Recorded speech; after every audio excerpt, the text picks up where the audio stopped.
नमस्ते सबैजनालाई। Blog सर्भेको playlist सिरिजमा हजुरहरूलाई स्वागत छ। योभन्दा अगाडिको भिडियोमा मैले ब्लग सर्भेमा एकाउन्ट क्रिएट गरेर एआईको थ्रु एउटा फर्म क्रिएट गर्दै थियौँ। आज हामी त्यो प्रोसेस कन्टिन्यू गर्दै जानेछौँ र आजको भिडियोमा हामीले नयाँ ब्राउजर युज गर्दैछौँ। जुन हामीले ब्लग सर्भेमा म्याजिक की र सिक्रेट कीहरू आउँथ्यो, आज त्यसको बारेमा पनि हेर्नेछौँ। सुरु गरौँ है त। अब साइटमा आइसकेपछि साइन इन, त्यसपछि आफ्नो इमेल आइडी,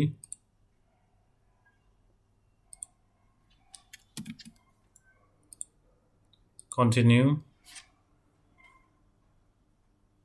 अब मेलमा आफ्नो ओटिपी हेर्नु पऱ्यो। सो गुगलमा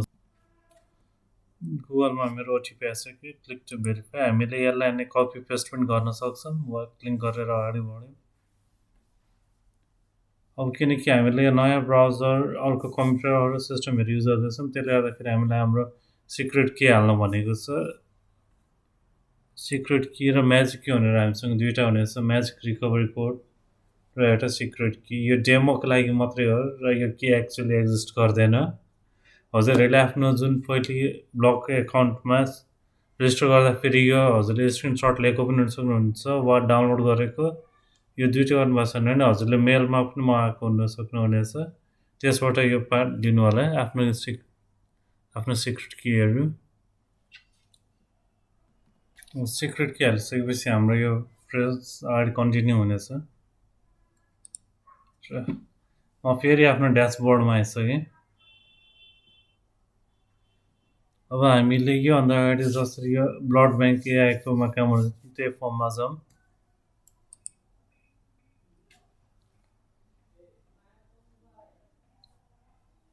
लेट्स रिभ्यू। हाम्रो क्वेसन सेटहरू यहाँ छ सबै। अब क्वेसन हामीले म्यानुअली टाइप गर्नेमा यहाँबाट गर्न सक्यौँ र एआईको थ्रुबाट यहाँ भयो। हाम्रो सब्मिट स्क्रिनमा हामीले के राख्ने हो त्यो कुरा राख्ने हो। रिसिभ इन्फर्मेसन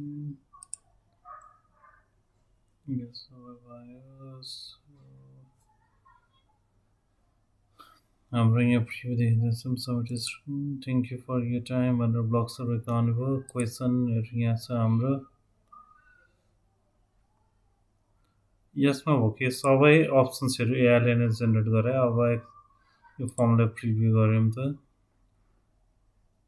कम्प्युटरमा हेर्दा हाम्रो फर्म यस्तो देखिन्छ भनेपछि ट्याब्लेटमा यो स्क्रिन हुने भयो भने मोबाइल फोनहरूमा यो स्क्रिन हुने भयो। यो स्क्रिनको काम छ यो क्लोज गरिदिउँ। अब हाम्रो फर्म यतिमा रेडी भयो भनेर मानौँ। अब फर्म हामीले बाहिर अरूसँग सेयर गर्नु पर्यो। So let's publish. हामीले पेड मेम्बरसिप लिएर हाम्रो कम्पनीहरूको कस्टम डकुमेन्ट छ भने त्यो पनि युज गर्न पायो। तर अहिले चाहिँ हामीले नर्मल युज गर्नेछौँ र हाम्रो फर्मको रेस्पोन्स कलर गर्ने साइट यो भयो। यसलाई कपी गरौँ।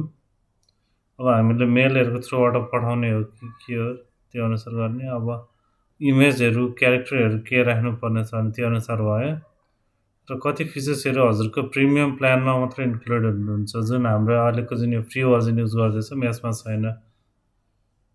जस्तो कि हाम्रो लिङ्क प्रिभ्यूहरू देखेर सब यहाँ अब यो लिङ्क मैले कपी गरेँ। अनि फर्मबाट अब रेस्पोन्स लिन रोक्नु छ भने स्टप कलेक्टिङ भनेर भइहाल्यो र लिङ्कलाई कस्टमाइजहरू गर्नेदेखि लिएर डाइरेक्ट सोसियल मिडियाहरूमा सेयर गर्ने अप्सन भयो। अब अहिलेको लागि चाहिँ म डाइरेक्ट यहाँ नयाँ ट्याबमै यो लिङ्क ओपन गर्नेछु रेस्पोन्स लिन। हजुरले यही लिङ्कहरू कस्टमरहरूलाई पठाउन पनि सक्नुहुनेछ मेल मेसेजहरूको थ्रुबाट, आफ्नो फेसबुक पेजहरूबाट। अब एकचोटि यो सर्वे कम्प्लिट गरौँ त हामीले। यस।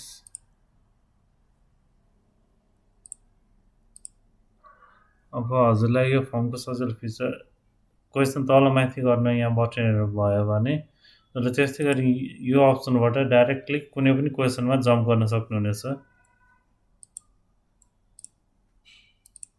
अब अहिले यो डेमो हो, त्यसले गर्दाखेरि डेमो भिडियो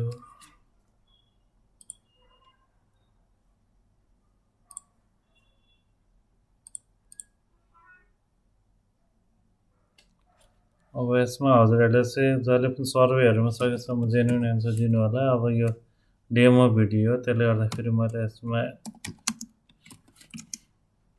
खासै कुरा राख्दिनँ।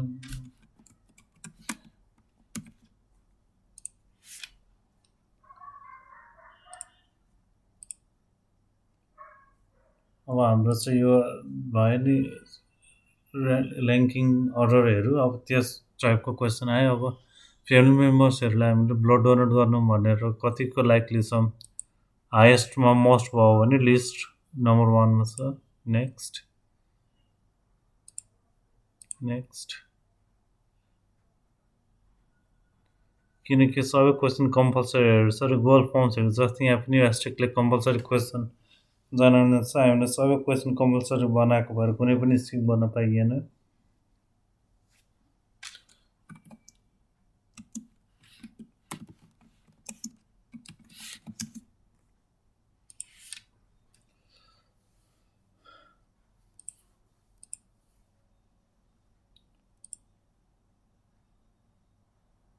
सबमिट गरिसकेपछि हाम्रो सबमिट स्क्रिन भयो, एन्ड स्क्रिन कस्टमरले देख्ने। अब हामी हाम्रो सर्भेहरूपट्टि आउँ है त।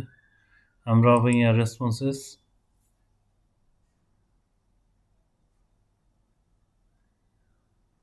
ओके। अब यो चाहिँ हाम्रो ड्यासबोर्डमा आएको रेस्पोन्सको भ्यू भयो। अहिलेसम्म एउटाले मात्र रेस्पोन्स गरेको छ र लगइनहरूदेखि लिएर केही पनि मागेको थिएनौँ हामीले। अब यहाँनिर रेस्पोन्सले हाम्रो ड्यासबोर्डमा फिल्टर आउट गर्न सक्नेछौँ। फिल्टर बाई अब क्वेसनमा इज यस, जुन बेला हामीसँग कुनै पनि क्वेसनहरूको धेरै रेस्पोन्स आएको हुन्छ त्यो बेला चाहिँ यो फिल्टरहरूले काम सजिलोसँग हुनेछ भने। अब मसँग एउटा मात्रै रेस्पोन्स छ र अहिले मसँग डमी डाटाहरू पनि केही छैन, तर हजुरले यस्तै गरी फिल्टर फङ्सन युज गरेर पार्टिकुलर क्वेसन एन्सर गरेको मात्रै इन्डिभिजुअललाई सर्ट आउट गर्न सक्नुहुनेछ। यसमा हजुरले कुनै पनि क्वेसन सिलेक्ट गर्न सक्नुहुनेछ। जस्तै कि यसले यहाँ एउटा क्वेसन ड्रप डाउन लिस्टबाट कुनै पनि एउटा क्वेसन सिलेक्ट गर्नुहोस्। अब एन्सर के चाहियो, is to help others, is not to help others. एउटामा चाहिँ हामीले जसले एन्सर टिक गरेको छ टु हेल्प अदर्स भनेर तिनीहरूको रेस्पोन्स मात्रै माग्यौँ भने इजमा, इज नटमा चाहिँ टु हेल्प अदर्स क्लिक गरेको बाइकहरूको भनेर माग्ने भयो। एप्लाई। अब सर्भे लिइसकेपछि रिजल्टहरू डाउनलोड गर्नको लागि यहाँ डाउनलोड बटन छ। त्यसपछि हामीलाई यो कमा सेपरेटेड भ्यालुज अर्थात् CSV फाइल्स वा हाम्रो एक्सेल फाइल जुन हामीले कमनली युज गर्छौँ, हामीलाई हाम्रो रेस्पोन्स केमा चाहियो त्यो अनुसार एउटा सेलेक्ट गर्ने यहाँबाट। अब हामी एकचोटि फेरि डिजाइन सेक्सन हेरौँ त यो फर्ममा के मोडिफाई गर्न मिल्नेछ भने हामीले यहाँ हेर्न सक्यौँ। लजिक म्याप, अब हजुरले क्वेसन कुन फर्ममा जाँदैछ भनेर यहाँबाट हेर्न सक्नुहुनेछ। यो ब्लग सर्वेको मेरो सेकेन्ड भिडियो भयो। यसमा मैले चाहिँ एउटा सिम्पल फर्म एआईबाट क्रिएट गरेको थियो अगाडिको भिडियोमा, र आज त्यो फर्मको मैले रेस्पोन्स गरेर एकचोटि चेक गरेको छु। अब छिटै नै म अर्को भिडियोमा चाहिँ एउटा कम्प्लिट फर्म आफैले सुरुदेखि लास्टसम्म हामीले क्रिएट गर्नेछौँ यसपछिको भिडियोमा। Thank you. साँच्चै जानुभन्दा अगाडि एउटा सानो कुरा है, मैले आफ्नो युट्युब च्यानलमा क्लास 12को म्याथमेटिक्सको सर्टेन टपिक्सहरूको ट्युटोरियल सिरिजहरू पनि राखिरहेको छु। तिनीहरू हेर्नु, त्यसको डिस्क्रिप्सनमा पनि प्लेलिस्टको लिङ्क छ भने भिडियोको एन्डमा पनि थम्बनेल पाउनुहुनेछ। र माथिको हाम्रो आई बटनमा चाहिँ यस्तै गरी बेग्लै बेग्लै एप्लिकेसनहरूको कम्बाइन्ड ट्युटोरियल छ। र मेरो च्यानलभित्र आउनुभयो भने डेडिकेटेड प्लेलिस्टहरू पनि भेटाउनुहुनेछ। धन्यवाद।